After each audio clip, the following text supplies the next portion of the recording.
As the prophet of esports, I rely on trustworthy and meaningful data every day. Data from our research partner YouGov offers the most complete view of esports fans and gamers in the world, providing context to who they are, what they think, the brands they buy, and things they do. YouGov's connected insights and research services inform strategy at every level. If you're a team, a brand, agency, or rights holder, you should be talking with YouGov. Their partners measure and maximize ROI and are telling compelling stories with data. Visit yougov.com/gaming-esports to learn more. Let's start with Riot Games in the news. I think Riot, a favorite of ours, obviously, to talk about, and always fans of some of the things they're doing. And this headline is from Polygon. And the headline is Riot Games invests in the animation studio behind Arcane. So Fortiche, I don't know, it's a weird name. Fortiche Production and Riot Games take their partnership to the next level. They would invest in it says longtime partner, Fortiche Production, the Paris-based animation studios responsible for Arcane, as well as numerous League-related videos. Riot now owns a significant non-controlling stake in the studio, with 2 Riot executives joining Fortiche's board of directors. The article goes on to list some of the other things they've done. I will just give you the quote from the CEO of Riot, Nicolas Laurent. He says, Fortiche has been an integral partner for a long time, but this agreement ensures we'll be working closely for decades to come. In working with Fortiche, we collaborate to push the boundaries of what's possible and raise expectations for how games can be represented in media. As proud as we are of Arcane, we know the best is yet to come. So, guys, I want to just frame this in a little bit of context. You know, I think we discussed, was it last week, Epic buying Bandcamp or whatever, right? That online music store. In that context, right, where you see a gaming company branching out into some other form of entertainment and making an acquisition or an investment, where do you put this against that? And like, what's the thought on this acquisition specifically, maybe in isolation also? Or this investment, I should say. Jimmy? Can we keep this story up actually, Paul? Because I like going through these kind of, I've noticed on a lot of my calls as well, it's always fun to have it up as we're talking through it sometimes. You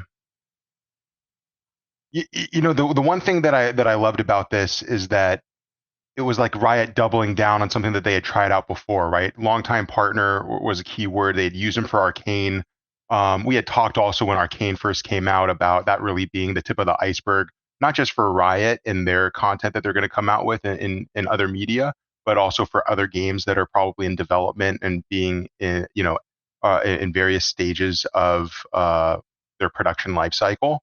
And so, you know, this is I think it shows, or rather it's worth saying, like, the massive success of Arcane probably led to this, as well as who knows what other projects they have working, under their belt, under wraps.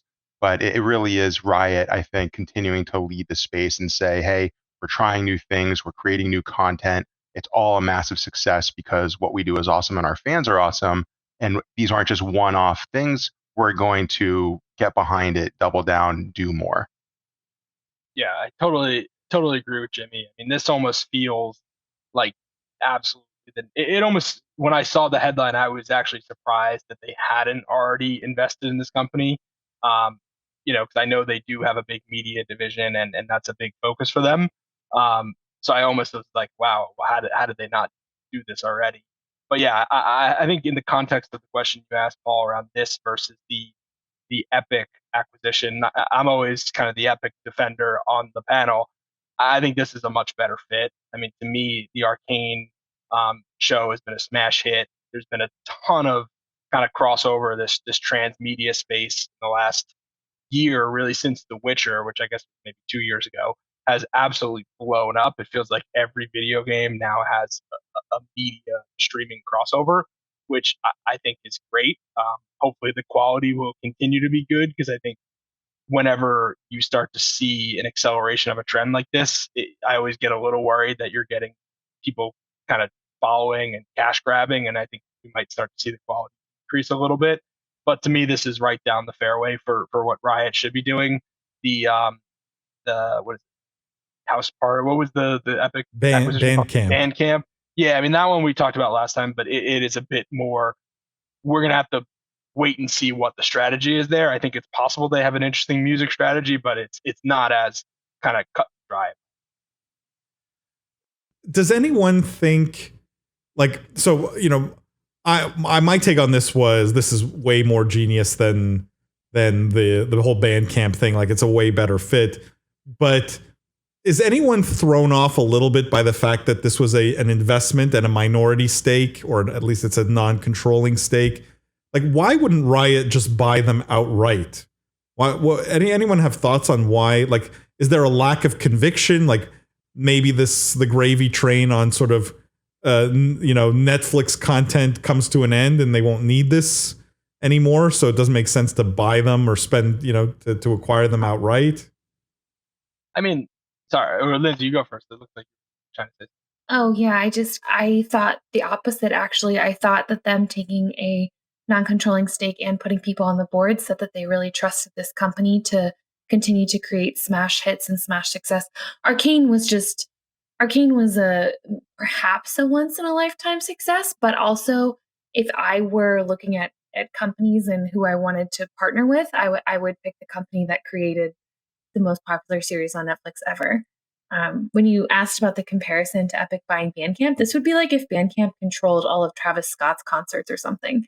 If Bandcamp had anything that was as big of a smash success as Arcane and Fortiche have had, then we're talking about a completely different story. But I thought that the way that they went about the acquisition actually showed a lot of trust in the company to continue creating really, really great products. We know that Riot really prioritizes that over all else. So no one thinks there's maybe a lack of conviction here? No, I mean, I think Lindsay's take was really good. It wasn't exactly the direction I was going. I was thinking maybe it's a lot of conviction on the part of, I guess, how do you pronounce it? Fortiche?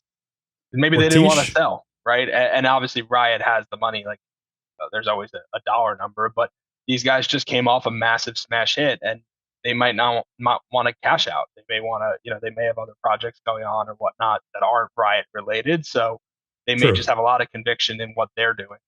But yeah, so it's never as simple as